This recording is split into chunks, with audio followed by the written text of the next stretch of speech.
Olá, amigos, professor Guto Paradão, aqui do DG Cursos e Preparatórios, dando continuidade às aulas de genética. Né? Lembrando, pedindo que você se inscreva no canal, dê o seu like, ative o sininho, faça o seu comentário, faça a sua sugestão, pede aí uma aula qualquer que você esteja precisando, né? Que a gente vai aqui na medida do possível produzindo isso. Mas é importante que você se inscreva no canal, beleza? Isso vai nos ajudar a continuar produzindo, ok?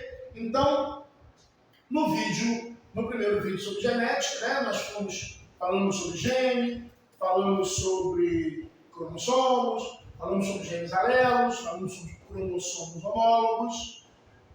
E agora entra a fase assim mais importante, talvez, para o entendimento da genética.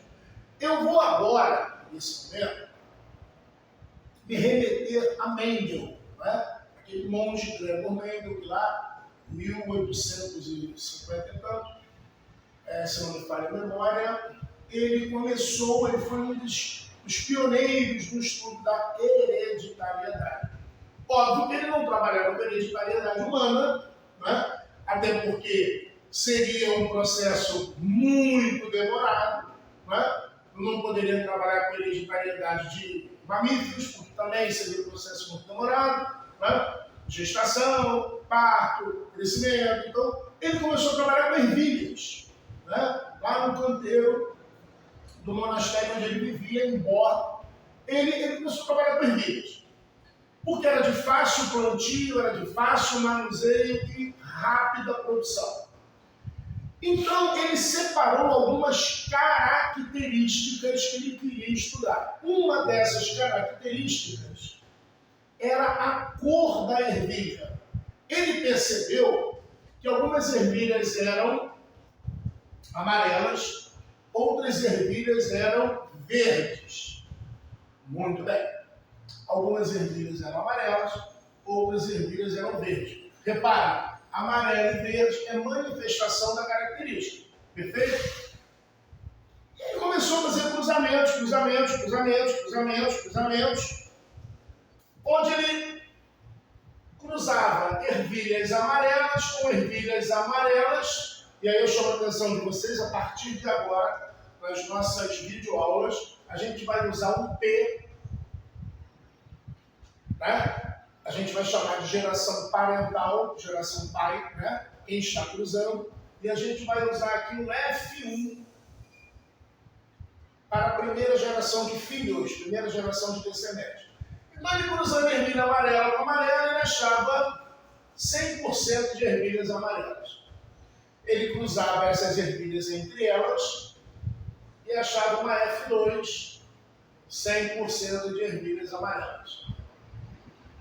E assim ele foi fazendo. Aí ele chegou uma hora que ele diz assim: olha, essas ervilhas são puras. Elas são puras. Os fatores que determinam a cor amarela estão presentes em todas essas ervilhas. Muito bem.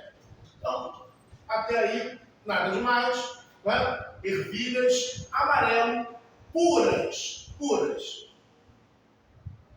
Era o termo que ele usou, puras. E aí ele fez a mesma coisa com ervilhas verdes. A mesma coisa ele obteve, ervilhas verdes, 100% de ervilhas verdes. 100% de ervilhas verdes. Então ele concluiu que todas aquelas ervilhas só tinham fatores para ervilhas verdes puras. Faltava ele fazer o quê? Faltava ele cruzar as ervilhas amarelas com as ervilhas verdes. Qual foi a surpresa dele? Quando ele faz esse cruzamento, ele obtém uma F1 onde todas as ervilhas são amarelas. Isso daqui deixar o Lenin meio confuso, meio potoca na ideia. E aí, no raciocínio dele, como ele já achava que aqui haviam fatores para amarelo, aqui haviam fatores para verde, esses fatores eram enviados à geração, então essa geração tinha tanto o fator para amarelo quanto o fator para verde. Amigos, isso é uma análise simples, isso aí é um binômio de Newton. Se a gente for olhar do lado da matemática, a gente vai ver que são binômios de Newton. Bom, para tirar essa dúvida, o que ele faz? Ele pega essas ervilhas e faz uma F2.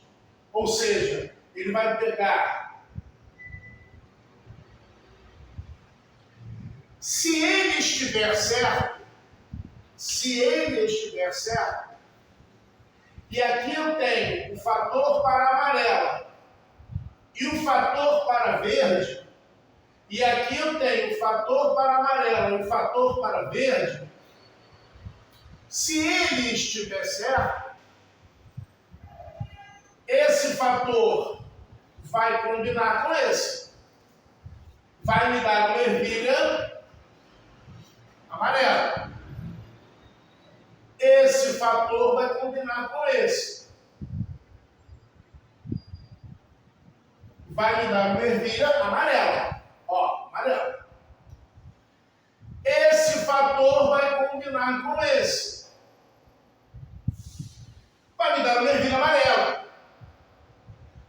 E esse fator vai combinar com esse. Vai me dar uma ervilha verde. Porque ele descobriu, ele concluiu, após ver esse resultado, ele obteve um resultado em que aproximadamente 75% das ervilhas frutas do cruzamento entre essas, que ele vai chamar de híbridas, eram amarelas e 25% eram verdes. Óbvio que isso não é exato. Aproximadamente para lá, aproximadamente para cá. Muito bem. E aí ele conclui o quê? Ele conclui que existiam fatores fortes e fatores fracos. Fatores fortes e fatores fracos. Que, quando os fatores fortes se encontravam, a característica era deles. A manifestação era deles, ou seja, amarelo. Mas quando um forte se encontrava com um fraco, o forte prevalecia. Amarelo. Amarelo. Para que a característica fraca manifestasse, não poderia haver a presença do fator forte. Perfeito? Só que forte e fraco, né, vai dar uma conotação muito pejorativa, muito feia, muito ruim. Né? Então, a gente na genética apenas adaptou essa condição. A gente vai chamar de dominante e recessivo. O que é o dominante? A gente diz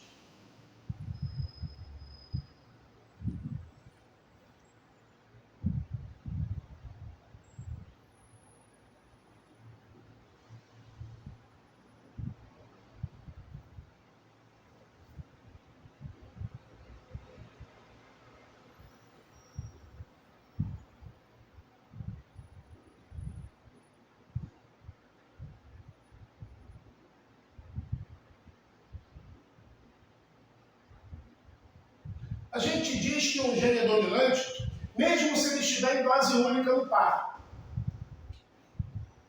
Lembra? Gene, alelo. Eu tenho o gene e o alelo dele. Esse par, ele pode ter os dois dominantes, ele pode ter um dominante e um recessivo, a gente já vai contar o conceito ali, ou esse par pode ter os dois recessivos. Tendo os dois dominantes ou um dominante, é a manifestação dele que vai aparecer. A manifestação dele que vai prevalecer. Então, se eu tiver os dois dominantes, se eu tiver um dominante, a manifestação dele vai prevalecer. Para que a manifestação recessiva apareça,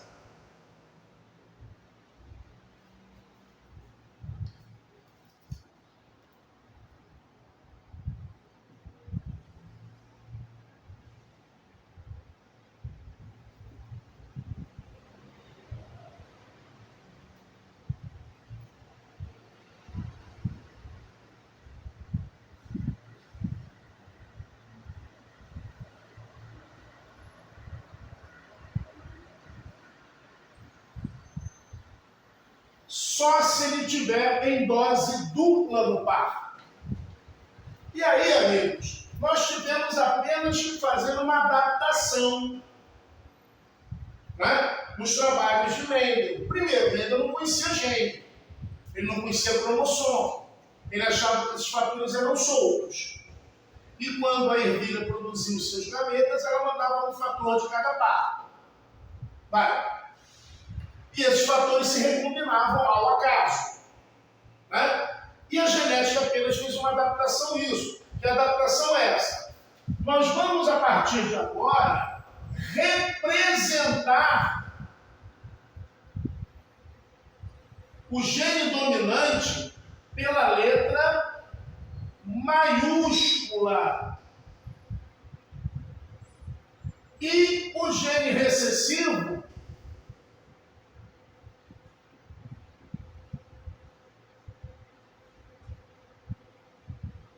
pela letra minúscula. Então vamos usar a mesma letra. Então vamos para o quadro. Cor da ervilha. Qual é a letra que nós vamos usar? Bom, a maioria dos geneticistas, né, na verdade, os genes são alfanuméricos. Né? São 150 mil genes na espécie humana. Não dá para você usar as letras do alfabeto. Né? Os genes são alfanuméricos ou nomeados com nomes próprios mesmo. Né? Gene fulano de tal, gene Beltrano, gene H36, gene PT209, não importa. Mas aqui a gente não costuma usar a letra inicial da característica recessiva, que nesse nosso caso aqui é o verde. Então, para ser amarelo, Vzão, Vzão ou Vzão, Vzinho. Coloca isso na cabeça. Use isso. Ão e inho. Ão e inho. Memoriza. Vzão é o dominante. Vzinho, recessivo. E para ser verde, Vzinho, Vzinho. Então, se nós refizermos os passos de Mendel, a gente percebe que quando Mendel cruzou ervilha amarela com ervilha amarela,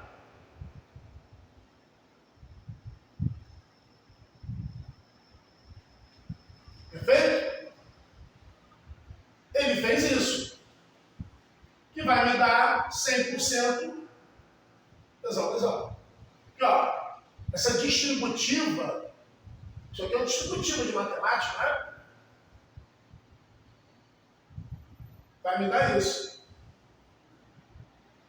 Professor, eu só não estou entendendo por que é feita essa distributiva. Então vamos lá. Vamos lá. Acompanhem comigo aqui nesse cantinho. Por que essa distributiva? Porque Vzão é um par de alelos, correto? Um par de genes alelos.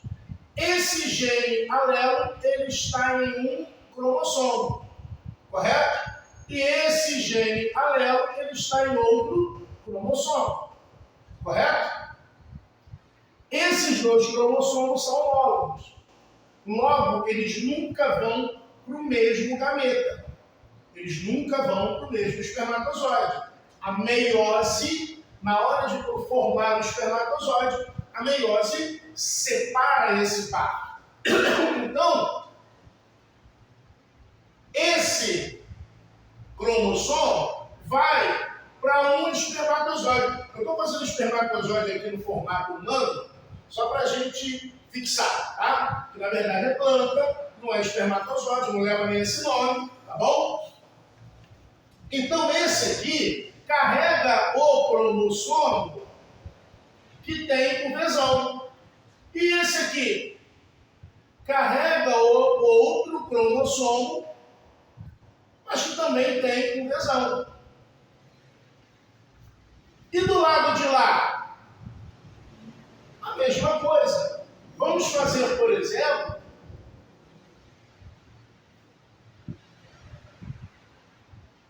como se fosse óvulo.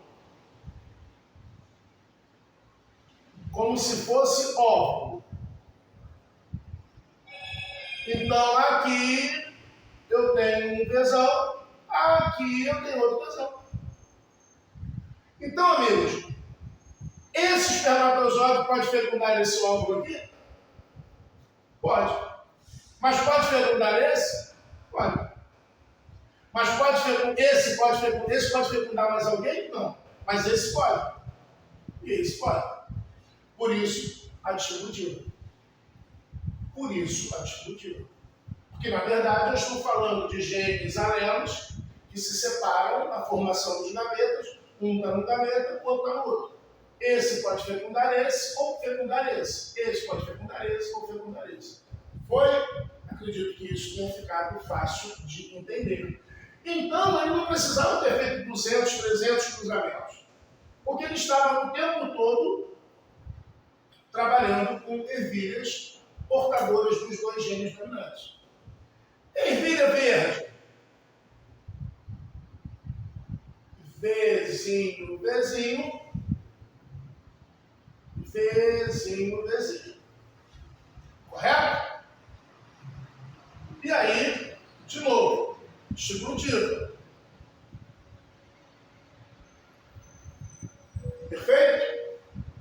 Vai dar sempre 100%. E também, de novo, não precisaria ter feito 500 cruzamentos. Agora, quando ele cruza amarelo com verde,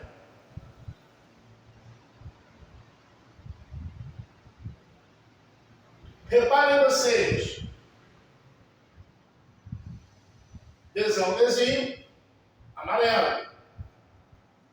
Vzão, Vzinho, amarelo.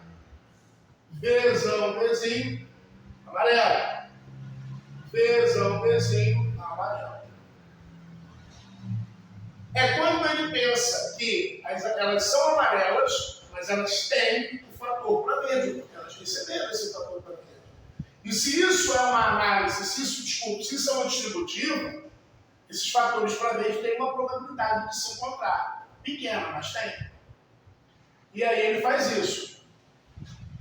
Vamos apagar. Vamos apagar. Ele faz isso.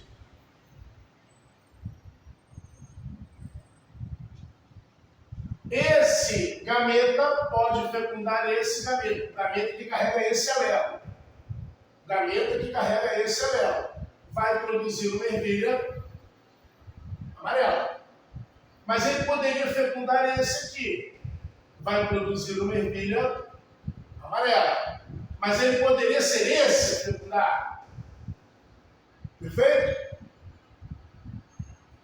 Na prática de genética, a gente sempre coloca o dominante na frente do recessivo, tá, gente? Então, ó, dá para não misturar isso. O dominante vem na frente do recessivo. O alelo dele, Vzão, Vzinho, não é Vzinho, Vzão. E por último, então Mendel acha uma proporção de 75% de ervilhas amarelas contra 25% de ervilhas verdes. Então ele estava certo. Esses fatores que hoje nós chamamos de genes, que estão em cromossomos homólogos, esses fatores estão no núcleo das células, esses fatores se separam e esses fatores se recombinam de forma aleatória, produzindo todas as possibilidades possíveis. Perfeito? E aí, meus amigos, chama a atenção de vocês para o seguinte, vou pegar aqui para o Noderlê, chama a atenção de vocês vocês para o seguinte: toda vez que você tiver um par onde ambos tenham a mesma manifestação, ou seja, ambos sejam dominantes, ou ambos sejam recessivos, você vai chamar isso de homozigose. Homo igual, zigose, zigoto. Né? Que se eu sou vezão, todos os zigotos que eu produzir ao longo da minha vida terão sempre vezão. Então, eu sou um homozigoto. Se eu sou vezinho, todos os zigotos que eu produzir ao longo da minha vida terão vezinho. Então, logo, eu sou um homozigoto. Esse é um homozigoto.